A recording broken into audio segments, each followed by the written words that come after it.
Good morning, friends. Our today's topic is ICT in teacher education. ICT के different applications और उनको different सब variables और main variables के साथ अब आने वाले दिनों में हम लोग पढ़ने वाले हैं। टीचर एजुकेशन एजुकेशन की ही तरह एक ब्रांच है मेन यूजीसी सब्जेक्ट्स की। ये एजुकेशन सब्जेक्ट के अंदर ही आता है, जिसमें मास्टर्स डिग्री के प्रोग्राम्स भी अलग अलग चलाए जाते हैं। टीचर एजुकेशन का मतलब है एक वो स्ट्रीम जिसमें हम टीचर्स को तैयार करते हैं। और generally in Indian conditions teachers जो होते हैं वो स्कूल कैडर के लिए तैयार किए जाते हैं। कॉलेज और यूनिवर्सिटी के लिए उनकी बेसिक क्वालिफ़िकेशन को ही कंटिन्यू किया जाता है। टीचर एजुकेशन स्कूल साइड से बेसिकली 4 कैटेगरीज में कंसिडर होते हैं। First one NTT nursery teachers training, second one ETT elementary teachers training, third one TGT trained graduate teacher. इनका मतलब होता है वो टीचर्स जो अंडर ग्रेजुएट हैं, मतलब बीए बीएससी बीकॉम जिन्होंने किया हुआ है, प्लस जो बीएड परस्यूइंग हैं या कर चुके हैं। And the last category is PGT post graduate teacher, जिन्होंने अपना मास्टर्स कंप्लीट कर लिया है प्लस बीएड परस्यूइंग है या ऑलरेडी डन है। तो ये कैटेगरीज जो 4 हैं, I repeat again, NTT ETT TGT PGT, this are for the school classes, school setup. और इसी तरह से कॉलेज कैडर में भी 3 अलग अलग पोजीशंस होती हैं, college oblique university, the assistant professor, associate professor and full fledge professor. जो फुल फ्लेज प्रोफेसर होता है वो जनरली यूनिवर्सिटीज़ में होता है, बट कॉलेजेस में, वो डिग्री कॉलेज हों, प्रोफेशनल कॉलेज हों, उनमें जनरली ये पोजीशन प्रिंसिपल की होती है। तो हमारा जो आज का टॉपिक है वो बेसिकली स्कूल एजुकेशन तक डिलिमिटेड है। तो हम इन्हीं 4 कैटेगरीज की डिटेल पढ़ेंगे कि इनके लिए आईसीटी किस तरह से हेल्पफुल है, या इन कोर्सेज में आईसीटी कैसे कैसे है। टीचर एजुकेशन का एक और क्लासिफिकेशन हम लोग जनरली कंसीडर करते हैं, that is called pre service teacher and in service teacher. Pre service teachers वो होते हैं जो अपनी जॉब शुरू होने से पहले कोई कोर्स कर रहे हैं। फॉर एग्ज़ाम्पल आप बीएड सेकेंड सेम में हैं, तो अभी आप बीएड कर रहे हैं।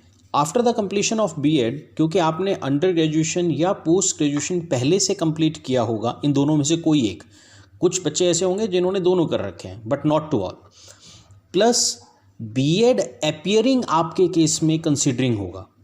और जो दूसरी कैटेगरी है इन सर्विस टीचर, ये वो टीचर्स होते हैं जो ऑलरेडी सर्विस में होते हैं। यदि उन्होंने कोई प्रोफेशनल कोर्स नहीं किया हो तो वो पहले से कंसीडर हो जाता है। पहले से मतलब कि वो अपनी जॉब के अंदर से छुट्टी लेके आते हैं और फिर अपने कोर्सेज़ को कंप्लीट करते हैं। तो इन लोगों को इन सर्विस टीचर्स भी कहा जाता है। इनके साथ एक चीज़ और भी जुड़ी हुई है, that is called career advancement. For example, आप जॉब में आ गए, आने के बाद मान लो आप ईटीटी कैडर से जॉब में आ गए, आने के बाद आपको 5 साल 10 साल सर्विस करते हुए हो गए, now you want the promotion. और यदि आपको टीजीटी ग्रेड पर जाना है तो BEd is mandatory. For example, if the government इस तरह की कोई इंस्ट्रक्शन को कंसीडर करती है, या आपने टीजीटी से पीजीटी पर जाना है, तो कई बार सम क्वालिफ़िकेशंस को रख दिया जाता है, और इन्हीं क्वालिफ़िकेशंस को जब वो छुट्टी लेकर आते हैं या ब्रेक लेके आते हैं तो उसे कंप्लीट करते हैं। तो such kind of situations they will face.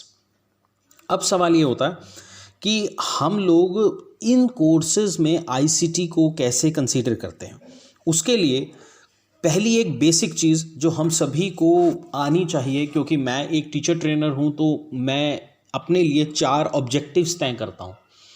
मेरे ऑब्जेक्टिव्स ये हैं कि यदि मैं ये पेपर पढ़ा रहा हूं आपको, मेरा हर लर्नर आईसीटी के टूल्स को एज मैक्सिमम एज पॉसिबल जानता हो। That is objective from my side. Second one, they practice all these tools as maximum as possible in their presentations.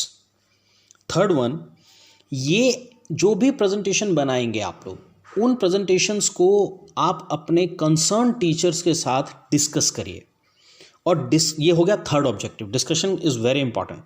And the last one is, जो उस discussion की immediate feedback है for the improvement, वो आपको suggestions की form में मिलेगी, उसे अपनी प्रेजेंटेशंस को और सुधारिए। जब आप ये चारों प्रिंसिपल्स या चारों ऑब्जेक्टिव्स मेरे पॉइंट ऑफ व्यू से मैं क्लास में लेके चलूँगा, तो उससे आपको बड़ा भारी बेनिफिट होने वाला है। अब हम बात करते हैं आईसीटी इन टीचर एजुकेशन। जो टीचर एजुकेशन होती है स्पेशली फॉर द प्यूपिल टीचर्स, जो आपका डेजिग्नेशन है एग्जैक्ट, वो 3 फाउंडेशंस के साथ चलता है। The first foundation is philosophical foundation, second one psychological foundation and third one technological foundation. और ये आईसीटी जो है हमारी, ये टेक्नोलॉजिकल फाउंडेशंस का पार्ट है। अब इसको और डिटेल में जाने के लिए अब हम अपना course syllabus oblique curriculum discuss करते हैं कि कहाँ कहाँ पर आईसीटी आता है। आप लोग एक पेपर पढ़ते हैं टीएलपी, टीचिंग लर्निंग प्रोसेस, और इसी टीएलपी पेपर में एज मैक्सिमम एज आप आईसीटी का यूज़ करते हैं। ना केवल टीएलपी में, बट आपके जो टीचिंग सब्जेक्ट 1 और टीचिंग सब्जेक्ट 2, क्योंकि हमारे यहाँ पर आपको 2 सब्जेक्ट्स को ऑप्ट करने की फ्रीडम मिलती है, तो उनमें भी आप इनका इस्तेमाल करते हैं। फॉर एग्जांपल, अब मैं कुछ पॉइंट्स बोलूँगा, ये सब चीज़ें हम लोग अपने प्रेजेंटेशंस में करते हैं, इन सबको हम सीखते हैं during our 2 year course. For example, teaching methods oblique techniques, second one models of teaching, third one teaching aid preparation, fourth one आप लेसन प्लानिंग को करते हैं। और उस लेसन प्लानिंग में आप लोग बेसिकली 3 तरह का एक्सपीरियंस करके देखते हैं। माइक्रो टीचिंग की बात करते हैं, मेगा ऑब्लिक सिमुलेटेड टीचिंग की बात करते हैं, and the last one is real teaching की बात आप करते हैं। माइक्रो टीचिंग में आप डिफरेंट स्किल्स को सीखते हैं और उन स्किल्स के आगे फर्दर कंपोनेंट्स होते हैं। अब जो ये चीज़ें हम जो एक्चुअली आपसे डिस्कस कर रहे हैं, these are the part of technological basis. इसमें आईसीटी कैसे आएगी ये अब आगे निकालेंगे। इसके अलावा हम फ्लेंडर एनालिसिस की बात करते हैं। इसके बाद हम प्रोग्राम लर्निंग की बात करते हैं। प्रोग्राम लर्निंग में बेसिकली 3 चीज़ें हम लोग बच्चों के साथ डिस्कस करते हैं और ये आपको भी आनी चाहिए। The linear programming, branching programming, mathematic programming. इसके बाद आप लोगों को रिसोर्सेज को जनरेट करना आना चाहिए, ऑब्लिक लाइब्रेरी को असेस करना आना चाहिए। आपके पास आपकी पर्सनल लाइब्रेरी होनी चाहिए। तो कॉलेज की लाइब्रेरी होती है, पर्सनल लाइब्रेरी इज़ इंपॉर्टेंट। और जनरली हम लोग लाइब्रेरी को आज की तारीख में डिजिटल लाइब्रेरीज़ में वर्ड यदि मैं बोलूँ तो ज़्यादा अच्छा रहेगा। इसके अलावा हम बड़ी इंपॉर्टेंट चीज़ और एक देखते हैं, इवेल्यूएशन। इवेल्यूएशन मीन्स आप लोग बुनियादी तौर से 3 इवेल्यूएशंस को पढ़ते हैं, formative, summative and continuous comprehensive evaluation. इन सब चीज़ों के साथ करते हैं। अब इनके अंदर क्या क्या आता है, आपके number of questions, question papers, not question papers, multiple choice के हो सकते हैं, लॉन्ग आंसर टाइप हो सकते हैं, या आप उसकी अपने तरफ से कोई भी एक्सप्लेनेशन करवा सकते हैं, कॉम्प्रिहेंशन में ले सकते हैं। आप उन्हें एक पिक दिखाइए, उस पर स्टोरी लिखने के लिए बोलिए। There are so many mechanisms जिनसे आप किसी बच्चे का भी टेस्ट कंडक्ट कर सकते हैं। और इस इवेल्यूएशन पार्ट के लिए आप लोग एक ब्लूप्रिंट टेक्नोलॉजी का यूज़ करते हैं। तो अभी तक हमने जितने भी कोर्स या सिलेबस को स्टडी किया, वो सारा का सारा कहीं ना कहीं आईसीटी के साथ जुड़ा हुआ है। मैं रिपीट कर रहा हूँ, ICT means information communication technology. और हमारा basic objective very first lecture से till up to the 8th lecture, क्योंकि ये 8वां लेक्चर है हमारा, एक ही चीज़ हमारे लिए प्रायोरिटी है, नॉलेज को प्रोड्यूस करना, प्रिजर्व करना और मास में सर्कुलेट करना। और इन सब कामों में यूनिफॉर्मिटी बनी रहे, एक जैसी चीज़ को ही हम आगे से आगे यानी कि चेंज नहीं करें, आगे से आगे एक्सप्लोर करें, आगे से आगे उसको बांटें, ये हमारा मकसद है। अब फॉर एग्जांपल टीचिंग मेथड से हमने शुरुआत की थी, टीचिंग मेथड ऑब्लिक टेक्निक्स। आप लोग डिफरेंट सब्जेक्ट्स के लिए डिफरेंट मेथड्स का यूज़ करते हैं और ऐसी कोई रिस्ट्रिक्शन नहीं है कि एक टाइम पे आप एक ही मेथड को इस्तेमाल कर सकते हैं। It depends on your orientation. For example, आप लेक्चर मेथड से देना चाहते हैं, डेमोस्ट्रेशन से अकेले देना चाहते हैं, या लेक्चर कम डेमोस्ट्रेशन ज्वाइंटली देना चाहते हैं। It depends on topic and the way you want to be present. Simultaneously, techniques की बात करूं तो कई बार एक मेथड में मल्टीपल टेक्निक्स यूज़ होती हैं, और मल्टीपल टेक्निक्स का मतलब होता है स्टोरी टेलिंग मेथड। अब ये एक तरह से टेक्निक है कि मुझे एक स्टोरी बच्चों को सुनानी है ड्यूरिंग माय प्रेजेंटेशन, और पैरेलली मैं किस मॉडल ऑफ टीचिंग को लेकर चल रहा हूँ, इंक्वायरी बेस्ड मॉडल को लेकर चल रहा हूँ, टिबाका मॉडल लेकर चल रहा हूँ। इट डिपेंड्स ऑन मी कि मैंने पूरे सेशन के लिए क्या प्लान किया है।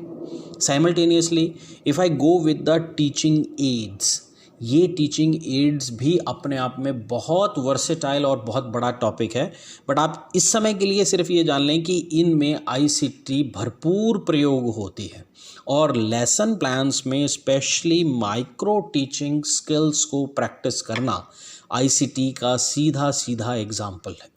साइमल्टेनियसली फ्लेंडर एनालिसिस एक बड़ी इंपॉर्टेंट चीज़ है। इंपॉर्टेंट क्यों है?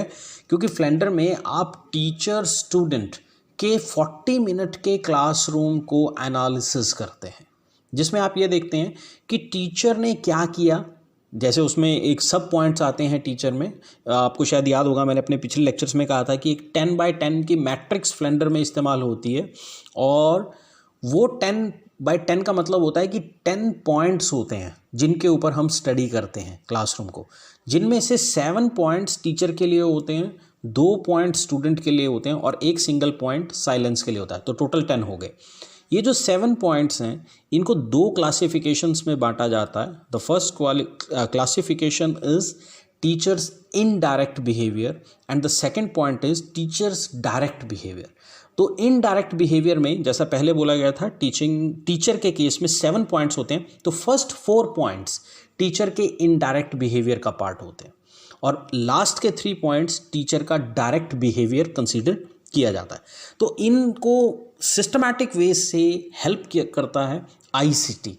आईसीटी की हेल्प से आप उनके लेक्चर को रिकॉर्ड करते हैं, या आप फिजिकली, यदि आपका ब्रेन इतना डेवलप हो चुका है कि हर 3 सेकंड के बाद, क्योंकि फ्लेंडर कहते थे कि 3 सेकंड के बाद क्लासरूम सिचुएशन बदल जाती है, तो आपको एक नई ऑब्जर्वेशन लिखनी होती है। तो उसका सबसे सही मैकेनिज्म होता है आप आईसीटी टूल्स की हेल्प से उनके लेक्चर को रिकॉर्ड करिए, फुल फ्लेज लेक्चर रिकॉर्ड करिए एक पर्टिकुलर तरीके से, ऑडियो से ना करके यदि आप वीडियो बेस्ड इस्तेमाल करेंगे तो ज़्यादा अच्छा रहेगा, और उस वीडियो के बिहाफ पे हर 3 सेकंड के बाद क्लासरूम सिचुएशन को एनालिसिस करते हुए ऑब्जर्वेशंस लिखिए, जिससे आपके पास एक ट्रू रिजल्ट क्लासरूम का आ जाएगा।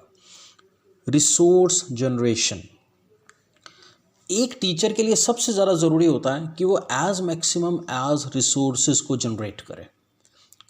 इंपॉर्टेंट ये है कि मेरा पर्पस ये है एज अ टीचर एजुकेटर कि मैं आपको इस चीज़ के लिए ट्रेंड करूं कि रिसोर्सेज क्या होते हैं और रिसोर्सेज को जनरेट कैसे किया जाता है। तो आईसीटी इसमें बहुत महत्वपूर्ण भूमिका। For example, can I provide you different type of platforms? Now one new platform will use. For example, अभी हम टेलीग्राम ऐप का यूज़ कर रहे हैं, तो ये भी अपने आप में एक बहुत अच्छी, बहुत बड़ी और बहुत कामयाब चीज़ हो सकती है। इससे पहले हम स्काइप का यूज़ कर सकते हैं यदि हमारे पास फैसिलिटी हो, इंफ्रास्ट्रक्चर हो, और उससे भी आगे बढ़ते हुए क्या हम किसी और स्पेसिफिक मैकेनिज्म का यूज़ कर सकते हैं to generate the library resource. Library resources में आप सिर्फ अपने कंट्री तक डिलिमिटेड नहीं रहते। For example, if you go with the INFLIBNET, अब मैं प्योर लाइब्रेरी की बात कर रहा हूँ, इसका एक सॉफ्टवेयर होता है, यदि मैंने उसको असेस करने की पावर्स ले रखी हैं तो उस सिचुएशन में मेरे रिजल्ट्स किसी और तरह के रहेंगे। Evaluation again a very important tool.